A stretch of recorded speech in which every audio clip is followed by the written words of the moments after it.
Hi there, welcome to my cozy corner of the internet. We have finally stepped into a brand new year. Happy New Year, by the way. Looking back, 2025 was honestly just such a dream for indie and cozy gamers. I think we'll be talking about it for many more years to come, like we were getting absolute masterpieces almost every single month, but you know what? I actually believe 2026 is going to be an even better year after taking a small peek into some of the releases. Today we have over 20 super lovely games that have officially confirmed the 2026 release that we're going to be talking about. I'm not gonna talk about January releases because I already made another video for all the January cozy releases that's already up on my channel, and I'll link it in the description. So I'm gonna talk about these games mostly in no particular order because I'm honestly beyond excited for every single one of them, but I'm going to rank my personal top 5 most anticipated ones at the very end because why not? But like I said, I'm so excited for every single one of these, so let's just jump into our first game, which is Spirit Crossing. This is a very cozy life sim MMO that's being developed by Spryfox, and since they made Cozy Grow, I already have such high hopes for the vibes here. It seems like we'll get to befriend all kinds of spirits, collect little creatures, and even hang out with tiny bears. It was built with community in mind, so you can play with other players to solve puzzles, go fishing, and gather resources together. So if you want a game that feels like a magical and social neighborhood where you can just exist together in a cozy world, this is definitely gonna be one to keep on your radar. Next up we have Fishbowl, which is set to release in April 2026. This is a slice of life story where we play as a 21-year-old girlie called Alo who moved to a new city, and she's starting her first job as a video editor while working from home. And the game is really about trying to navigate that strange feeling of isolation that comes with adulthood, experiencing deep nostalgia and processing grief, and yeah, all those weird feelings that people in their 20s like me experience. So I think this will be a really relatable and heartbreaking game. Gameplay wise, we'll actually get to play a mini matching style video editing game, and we'll also spend a lot of time on video calls with friends and family, trying to keep those connections alive while we're away from home. It's also a choice based game, so we'll get to have different endings based on the choices we'll make. As you can probably tell, I have very high hopes for this game and I can't wait to play it in a few months. Then we have SnapQuest, which is currently scheduled to release in Q3 2026. If you love photography games, you really need to see this one. We play as an island researcher and wildlife photographer trying to help our grandmother reclaim her mysteriously lost research, and of course along the way we meet so many new friends, try to bring tourism back to the island by decorating around, and try to uncover the truth behind the disappearing research. The Steam page of the game looks so cool, and there is a cryptic message saying, "We don't have much time and I don't know if this will reach you. The glitch is growing stronger. You need to get to the island as soon as possible." Which confirms this will be more than a cute photography game and will probably have a really cool story, so I'm definitely going to keep an eye on it. Our next game is Coffee Talk Tokyo, which is scheduled to release on March 5th. I have so much love for the Coffee Talk series, so a new chapter set in Tokyo is a dream come true for me. We will once again be playing as a barista in a cozy cafe, serving warm drinks to a brand new cast of humans and fantasy creatures, and of course we will be listening to their problems and stories and struggles while the rain falls outside in the city. The atmosphere of these games is always unmatched, and I think the Tokyo setting is going to add such a cool new flavor to the whole vibe. I'm really looking forward to trying to make latte art, failing and experimenting with ingredients to find the perfect drink for each customer, and of course all the lo-fi tracks. Then we have Outbound, which is going to be releasing in Q2 2026. In this one, we live in a camper van that we can completely customize inside and out. We travel across a beautiful solar-punk open world and gather resources to power our van with renewable energy like solar panels and wind turbines. We build our moving base, customize the vehicle to our heart's content, and turn it into a cozy little space, and we can even grow vegetables and stuff on the roof to cook with. It feels like the ultimate nomadic fantasy where you can just drive into the horizon and explore around, and I really love the level of detail in the van customization, and the idea of creating a tiny self-sufficient mobile home is just so incredibly cozy to me. Oh, and you can of course play it solo, but it also supports co-op up to 4 people, which I think it would be so cool to go on an adventure like this with friends. If anyone wants to play it when it comes out, let me know. I call dibs on the decorating and gardening part though.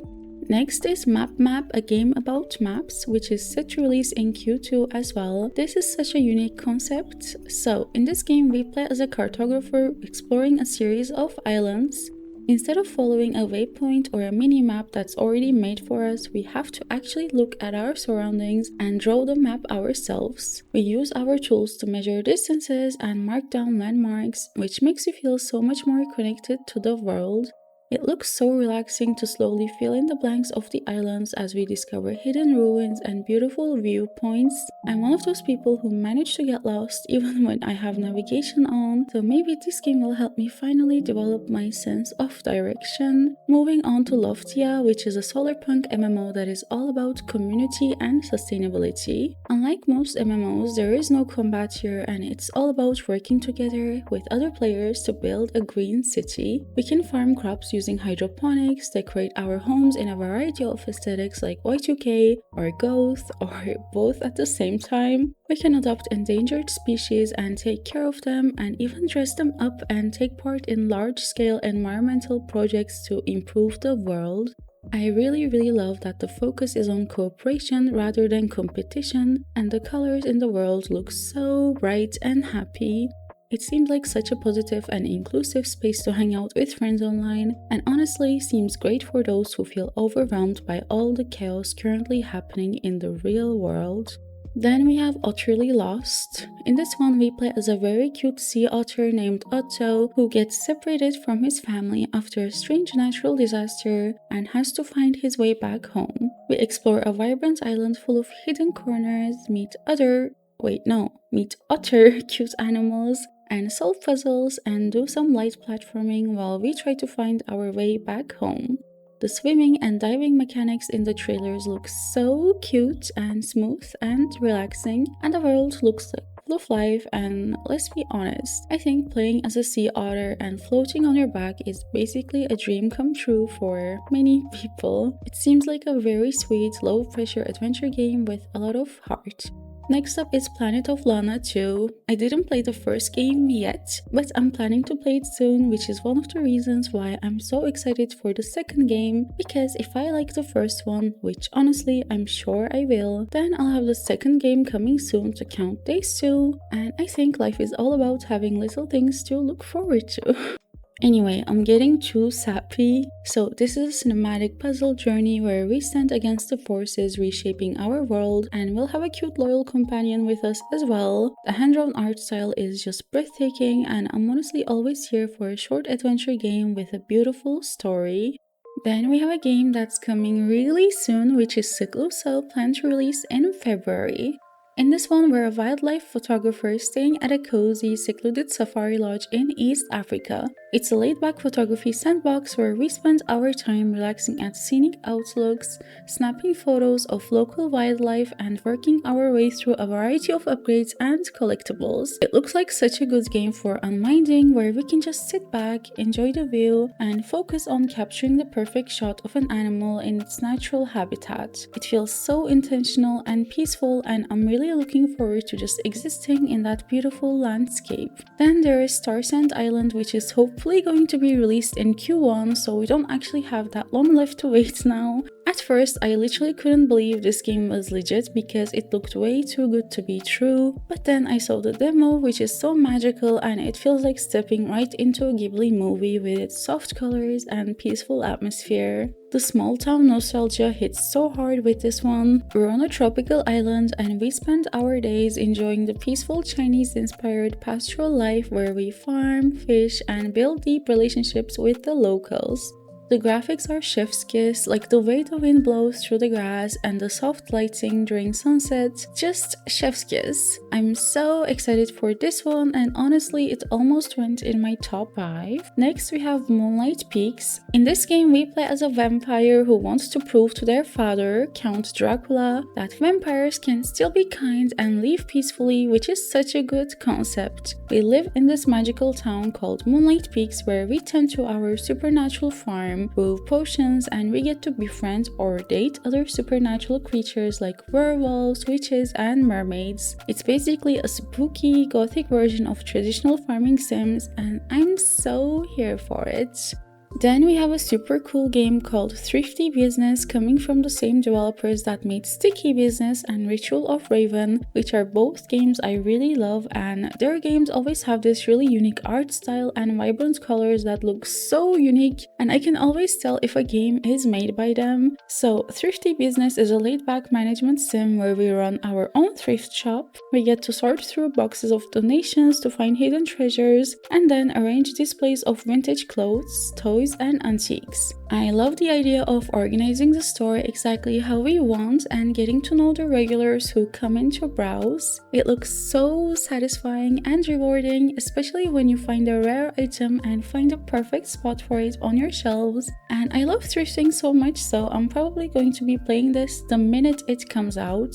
Next we have the perfect game for fans of Kiki's Delivery Service, Ratatouille, or maybe even Miraculous Ladybug. It's called The Witch's Bakery, and I'm so incredibly excited for it because Kiki's Delivery Service is my favorite Ghibli movie, and I actually live in Paris and it's quite possibly my favorite city, so I just already feel this deep bond towards the game. We play as a witch baker named Lune who moves to a magical version of Paris to open her own boulangerie. There is a day and night cycle where we manage the bakery during the day and then explore the beautiful streets of Paris in the evening and make new friends and go into the troubled hearts of our friends and help heal their emotions through the things we bake. And in the night we improve our magic, spend time in our cozy workshop, and rest. The whole vibe and art style is so dreamy, and I just know I'm going to spend so much time wandering around the streets of Paris, falling in love with the city again and again.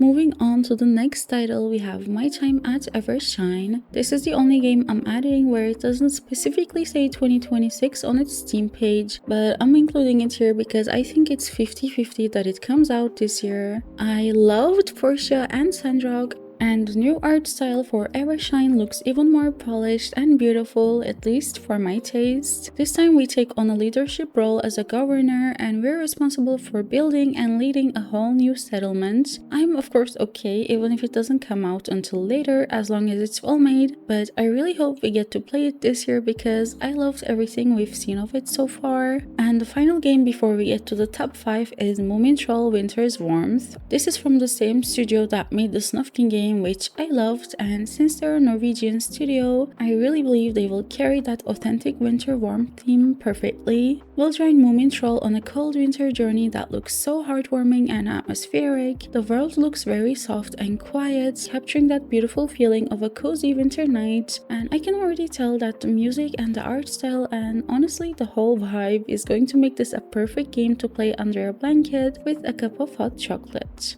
Before we get to the top 5, I have to say again that I'm looking forward to every single one of these games I talked about so much. My heart is literally bursting to play them all, and I have such high hopes for this year of gaming. Okay, now it is finally time for the 5 games I'm most excited about. At number 5 we have Paralives, which is scheduled to release into early access on May 25th. I honestly argued with myself for a while about whether to put this or Starsand Island in this spot, but Paralives won in the end. This is the indie life sim we have all been waiting for years, and according to the developers and also all the videos we've seen, the building tools are going to be very advanced, letting us resize furniture and change colors exactly how we want. The character creation also looks like it has so much depth and personality, and the characters look like real people, like They feel so natural. They literally thought of so many small details. You can choose the vibe of your characters. You can choose if they're vegetarian or not. You can choose their sleeping and cleaning habits. We'll get to create so many different kinds of characters here, and I'm so ready to finally see what the parafolks are like in daily life and start building my dream cozy life in this game. Number 4 is Nivalis, which was in my most awaited list last year as well, but sadly it didn't come out. I'm still just as excited for it though because it looks absolutely insane, like literally insane. It is a cyberpunk life sim where we get to run our own business, manage restaurants and nightclubs in a rainy neon city. I would say this game is too ambitious if I didn't trust the developers, but they previously made Cloudpunk, which is again set in a cyberpunk world, and it has the perfect atmosphere, so I have very high hopes for Nivalis. There is no combat here, we just focus on building our life, buying and decorating apartments, and exploring the streets, and maybe, just maybe, finding love. The atmosphere in the trailers is just incredible, and I really hope this year we get to actually step into this world and live our best cyberpunk life. My number 3 is Inkombini One Store Mini Stories, which is hopefully releasing in spring. I've always felt like I belong to the early 2000s of Japan, and I know there are a lot of people that feel the same. I love the movie Perfect Days because it shows the beauty of small daily details of a routine life, and this game is literally that feeling in a game. We work in a convenience store in 90s Japan, and the gameplay is all about connection, nostalgia, and the quiet beauty of daily life and routine. We stock shelves, chat with customers, and just exist in this very specific cozy time period. I can already tell I will love this game because it just feels so grounded and peaceful, and I can't wait to see the stories of the people who walk through our doors. Then coming in at number 2 is Our Life Now and Forever. I loved Our Life Beginnings and Always so much. It is straight up the best visual novel I've ever played, and I've been waiting for this new game for years and years and years. In these games we play a choice-heavy story where we follow our characters from childhood into adulthood and all the paths we can go, and the quality of the writing is incredible. We can literally create our own personality and feel like we're playing as ourselves. There's that many choices. In this one, the story is set in a beautiful mountain town called Golden Grove, and we grow up alongside 2 new neighbors, Tamarack and Shu. As I'm sure you can tell, I have no doubts it will be amazing because the developers are so good at making you feel deeply connected to the characters and letting you shape your own story, and I'm so ready for another emotional and heartwarming journey that feels like growing up all over again. And finally, at number 1, this is of course very expected, but the cozy game I'm most excited for in 2026, like literally all the cozy gamers around the world, is Witchbrook. Surprise, surprise! But yeah, I think we have all been dreaming about this one for years. For those who don't know, Witchbrook is a magical witchy school life sim where we are a student learning spells and making friends in this beautiful pixel art town we just moved to. The level of detail in the art is just mind-blowing, and it feels like the ultimate cozy magic experience. I mean, they literally listened to the cozy gamers and delivered exactly what we've been asking for. At least it seems like it. Honestly, if this game somehow comes out bad, I would have such a hard time trusting games again. I've been waiting for it for so long, and I'm so happy we're finally so close to it. And yeah, that's my list of cozy games I'm looking forward to. Of course, this isn't everything, but I try to include the ones that I think have the highest potential. I'm sure there will be so many more games coming out that we don't even know about yet that will sweep us off our feet, but even from what we've seen so far, 2026 looks like possibly the best year I've seen so far for cozy gaming. My heart is seriously bursting just thinking about playing all of these. I would really love to hear about your top 5 as well. Also, I have a monthly series here on my channel where I talk about the upcoming games for that month. January's video is already live, so you can check that out to learn more about all the cozy games releasing this month, and I'll be making those videos all year long, so feel free to subscribe and stay around for more. I'll see you next week with a new video. Until then, stay cozy and bye bye!